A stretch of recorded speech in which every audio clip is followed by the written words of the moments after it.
They said the future needed speed, disruption, a new language of leadership. I'd heard that before. In my decades across boardrooms, I'd seen the word innovation stitched into every excuse for haste, but it still caught me off guard when the conversation became about me.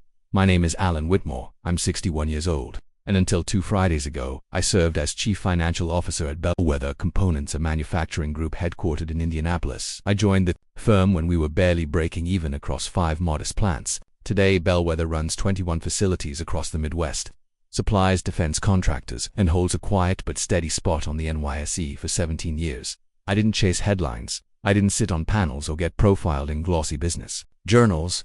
What I did do meticulously was keep the numbers straight and a reason. No missed regulatory deadlines. No surprises that changed when the board appointed someone new. Daniel Trent, 37, polished, TEDx certified, wore tailored sport jackets with no socks and used iterative as a verb. He'd once worked with a biotech accelerator and a short-lived crypto logistics firm that had raised more capital than it earned. The board was entranced. They wanted fire, freshness, forward thinking, as they called it. I knew what was coming the moment Daniel asked for a private catch-up on a Thursday, 4:30 p.m. Not a time you choose for collaboration. That's a time you reserve for closure. Alan, he said, lounging, with one foot over the other. You've done incredible things here. I let the silence settle. But where we're headed, we need someone who speaks today's financial dialect. Someone who can translate traditional models into scalable frameworks. You understand? I understood. I nodded once, slid my notebook shut, and offered a hand. He told me they'd be announcing a transition in 2 weeks, that my successor, a rising strategist named Malcolm Reese, age 31, had just come off a big consulting win with a mobility startup. I'd heard of it. The startup had since gone quiet. No earnings updates, no product launch, just buzz. I cleared my desk later that evening. While most of the office gathered for an all-hands update on strategic realignment, I carried a single box down the hallway. A coin from our IPO, a pocket calculator my daughter gave me before she left for college, and a fountain pen, still half full, from when my wife was alive and insisted every executive should sign things in ink. No goodbyes, no speeches. Just Beth from accounts by the elevator, eyes red-rimmed. They shouldn't have, she whispered. I smiled. This isn't personal, it's arithmetic. Cycles run their course. What I wouldn't say is that for the past 8 months, I'd been quietly collecting and cross-checking data from our vendor systems. Not for revenge, not even for leverage, but because something had shifted. There were contracts I didn't recognize, consultancy payments with no follow-through, escrow movements that didn't match approved pipelines. It started not long after Daniel joined, then it accelerated when Malcolm was brought in to modernize the financial stack. I wasn't sure what they were building, but I knew how to dismantle a puzzle, start at the edges. I grew up in Terre Haute, Indiana. My father ran a lock repair shop and taught me that a thing was only truly locked when someone forgot where the keys were hidden. Numbers work the same way. You don't need to break them. Just follow the hinges. In college, I worked nights sorting parts for a freight, a supplier, and studying spreadsheets by hand. When I graduated, I skipped bigger cities to stay close to home. Regional finance roles, low turnover firms. Then, in 2005, Bellwether's founder, a man named Russell Fry, reached out. We're 2 quarters from trouble, he said. Can you give us 4 years of clean books? I gave him 17. After Russell retired, his successor, Marla Green, kept the ship steady. She respected systems. She knew numbers tell you when something's off before people ever do. But when Marla stepped down, the board grew restless. They wanted new ideas, big moves. Daniel was their bet. Within 3 weeks, he rewrote the org chart. Finance would now route through a new chief strategy officer before reaching the CEO's desk. I flagged it. No one responded. Then came a consultant from his former firm, hired at 3x our usual rate, scope unclear, timeline in flux. Again, I flagged it. Again, silence. Then, late one evening, Thomas, one of our mid-level auditors, knocked on my door. Alan, these procurement ledgers aren't reconciling. Vendor side, partially, but it's the reporting trail. Something's rerouting. In the back end, keep records. I told him, don't speculate, just track everything. And I did the same, silently, precisely. Every wire, every invoice, every shift in capital flow, copied and cataloged. I kept the same reserved tone in meetings, same steady posture in quarterly calls. No suspicion, no noise. By the time Daniel stood in front of the board touting Malcolm as a visionary and me as an institution of the past, I already had 3 encrypted drives, each labeled, each timed, each backed up to 3 locations, one of which didn't even carry Bellwether's name. They thought I'd left with a box. They didn't realize I also left with a mirror, one they couldn't turn away from forever. Asterisk, after I left Bellwether's building for the last time, we didn't go home right away. Instead, I drove to the river, not the big overlook parks or scenic trails. Just an old turnoff down Route 36, where the levee flattens and the water looks more like glass than movement. I rolled down the windows, let the cold in, and just sat. It wasn't anger I felt, not bitterness, not even grief. What settled in my chest was something quieter, a kind of clarity, like closing the last page of a long book and finally understanding the first line. Back at home, I laid out everything I had. Invoices that went nowhere, contracts routed through foreign intermediaries, payments broken into irregular intervals, designed to avoid system alerts. Most of it centered around two names, Vertex Analytics and Helix Advisory. Both vendors had appeared just after Daniel's first budget revision. Both billed monthly. Neither had office addresses listed in the proper fields. More curious than that, both invoices used identical formatting, right down to the typo and reimbursement. So I dug. Helix Advisory traced to a Delaware holding corporation. Nothing unusual. Delaware is where half the country's LLCs live, but Vertex Analytics was different. The incorporation doc had been amended recently, and tucked deep in the metadata was a familiar name. Malcolm Reese, the man replacing me, had once held operational authority at one of our primary vendors. That wasn't a red flag. That was the flare gun. I traced the billing timeline.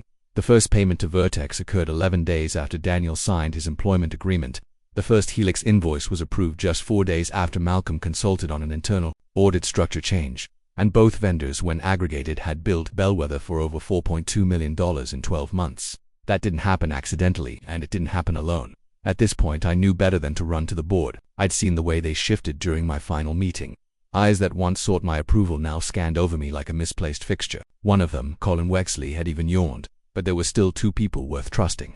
The first was Mary Gibbons, senior controller, quiet, meticulous, and allergic to small talk. If something was structurally off in the accounting flow, she'd know it. The second was Tom Blake, external counsel liaison. He'd worked with me during our IPO prep, never said much in public, but sent handwritten follow-ups every year at tax time. A man who didn't waste paper or time.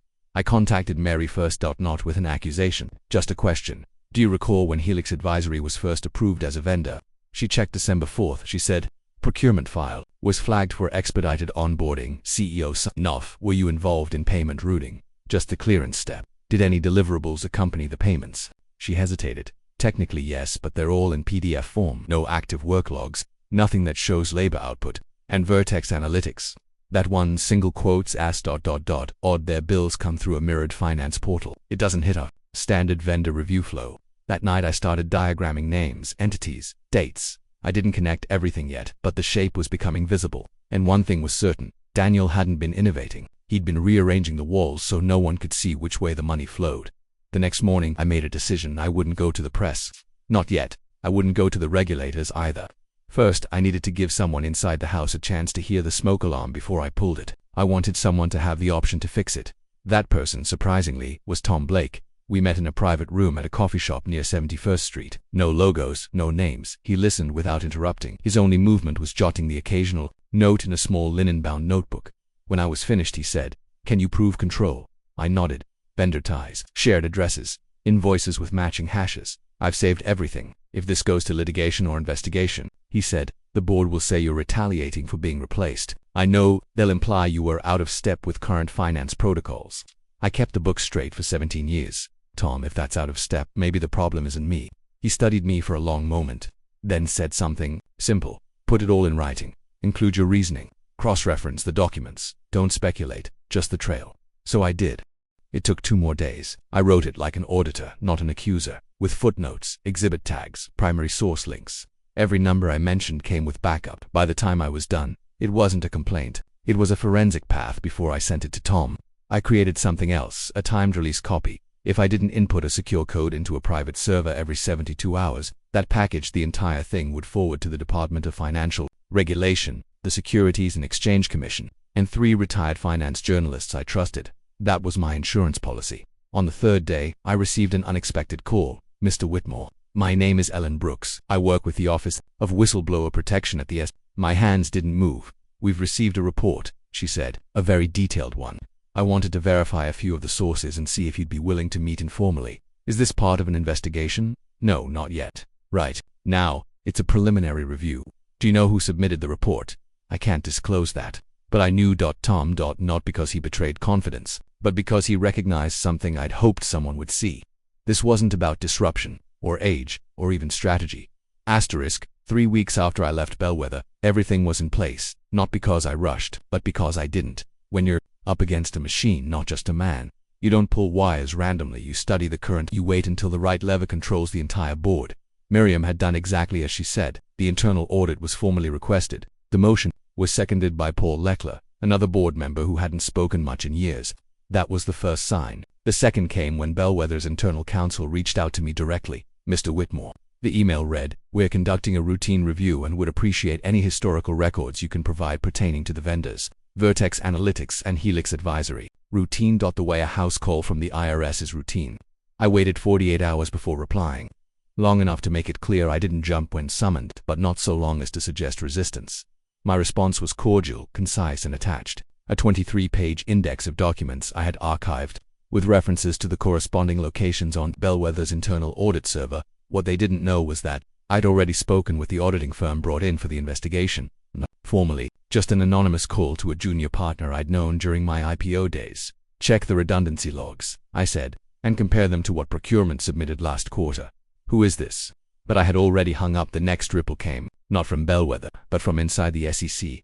Ellen Brooks reached out again. "We've initiated formal proceedings," she said. "You're listed as a confidential informant, unless you choose to go public." "I won't," I said. "This isn't about headlines." She paused. "One of the board members contacted us, a Miriam Doyle." I smiled at that. "She's not here to shield anyone," I said. "If anything, she'll hold the torch." And then came the final piece. Beth. She'd been quiet since our last meeting. I hadn't pushed. Not everyone can afford to risk their job for a principal. But then, on a Thursday morning, I found a manila envelope on my doorstep. No return address. Inside was a signed, time-stamped copy of a formal complaint submitted to Bellwether's internal audit team by Beth. It detailed procurement anomalies, redundant payment structures, multiple vendor IDs linked to a single tax entity. It was, essentially, the twin of my anchor file, but built from inside the company. She didn't include a note. She didn't need to. This was theft, structured, silent, and sanctioned by people who hoped the future moved too fast for anyone to notice. The meeting with the SEC didn't happen in a courtroom. It wasn't some dark-paneled office either. Just a quiet booth in the back of a hotel lounge near the airport.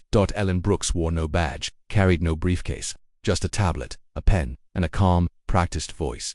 She didn't ask emotional questions. No, "How did it feel?" No, "Do you think they targeted you?" She asked for names, for dates, for transfer logs, for document hashes. I answered in order. After an hour, she set her pen down. "We'll open a preliminary case. This doesn't guarantee prosecution, but the scope justifies escalation." I nodded once. "You seem prepared for this." "I had 17 years to learn how to read a balance sheet," I said. "Now I'm just reading it backwards." When I left the lounge, I didn't feel relief or fear. I felt focus. I'd started this to protect the company I helped build and the people inside it. But I knew better than to think one tip-off would fix it. Bellwether wouldn't fall overnight, which meant the people siphoning from it wouldn't stop overnight either, so I adjusted my goal. Not to burn them, not to win, just to ensure the truth couldn't be buried under noise. I began assembling what I called the anchor file. This wasn't just evidence, it was narrative structure.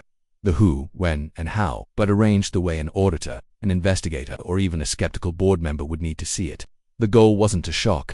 The goal was to leave no room for debate. I included 4 sets of data. 1. Vendor profiles, invoices, addresses, ownership docs, and tax IDs for all suspect entities. 2. Payment timelines overlaid with internal budget approvals and department-signed dash-offs. 3.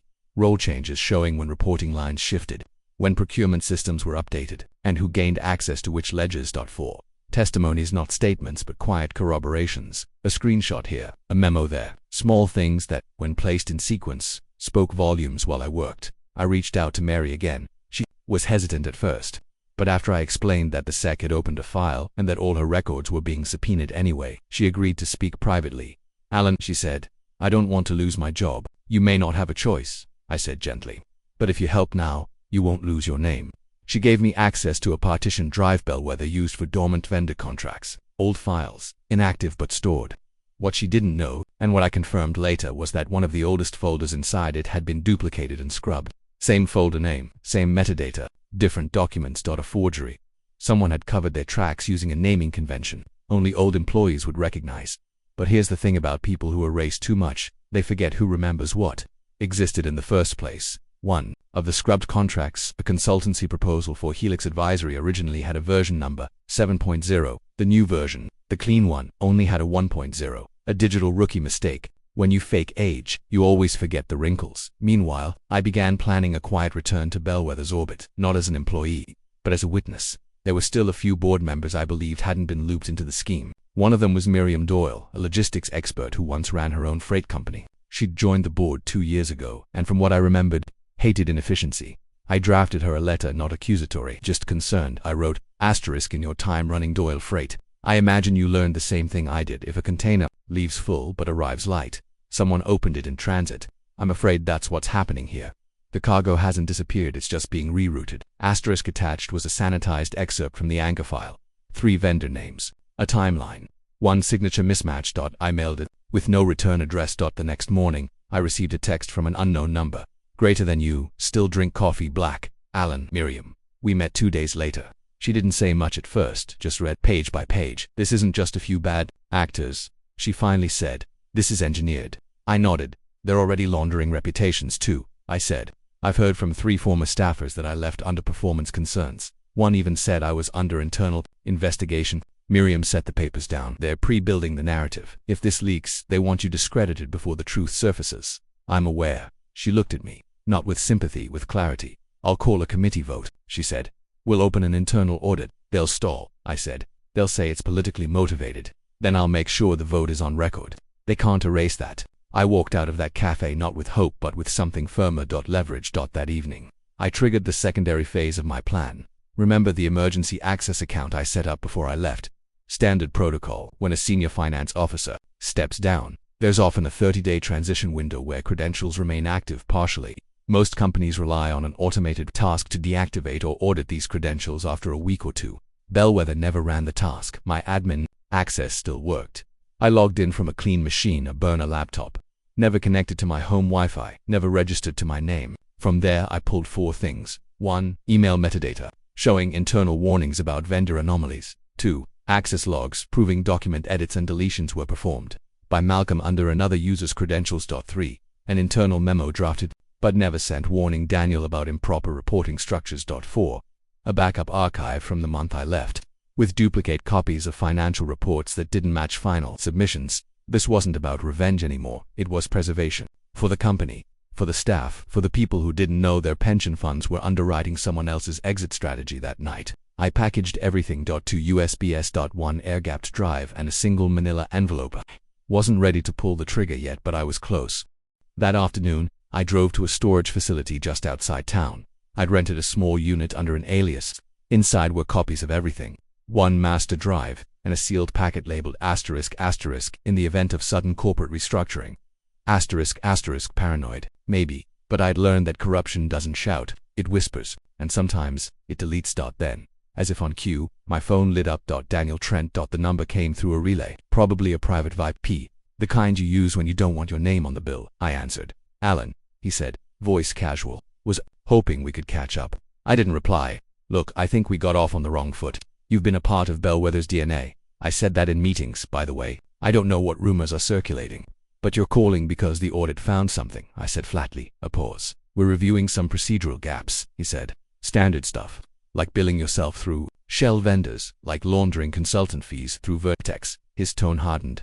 "That's a dangerous accusation. Not if it's true." Another pause. "What do you want, Alan?" That was the question, wasn't it? Not revenge, not reinstatement, not a press conference, just integrity back in the building. "I want you gone," I said. "I want your replacement removed. I want Bellwether's staff and shareholders made whole. I want every dollar returned, quietly, professionally. No circus, no victims." Daniel laughed, but there was no humor in it. "You think you've got leverage? I know I do. You'll burn the whole place down just to be right." "No," I said. "You already lit the match. I'm just holding up a mirror." He hung up. I never heard from him again. That night, Bellwether's board convened an emergency session. Miriam had the votes. The audit findings were damning, not speculative. Procurement breaches, vendor fraud, conflicted relationships. Daniel was suspended pending investigation. Malcolm resigned that weekend.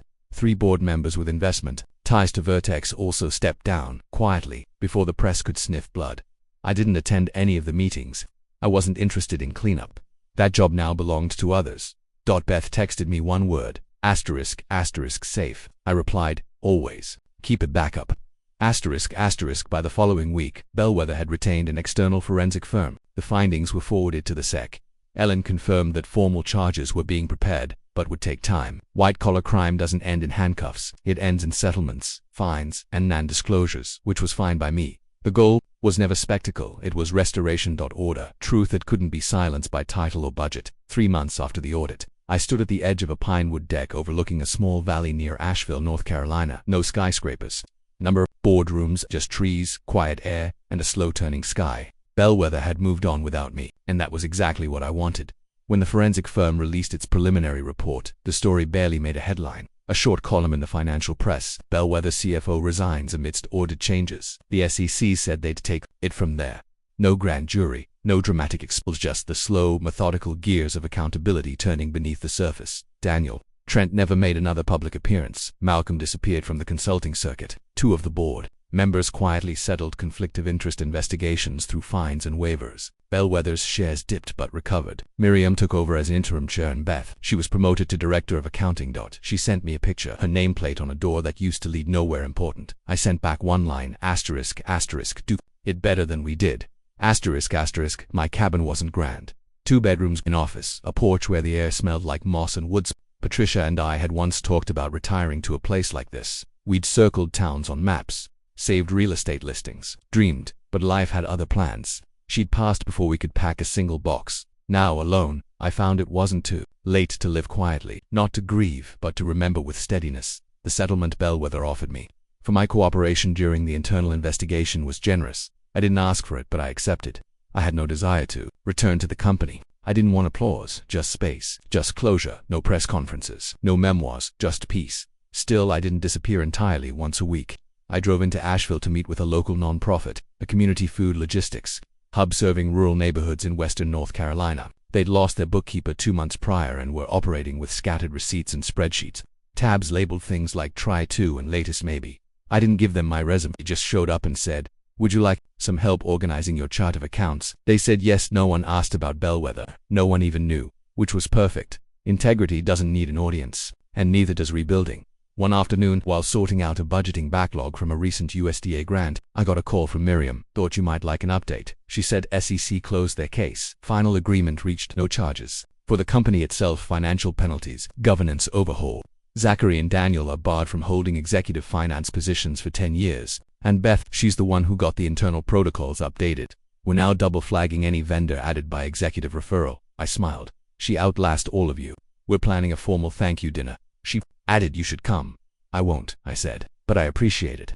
I hung up and sat with the silence a while. It wasn't revenge. I'd found it wasn't even justice, it was balance. The scales tipping back into place, not with fury, but with weight, quite certain.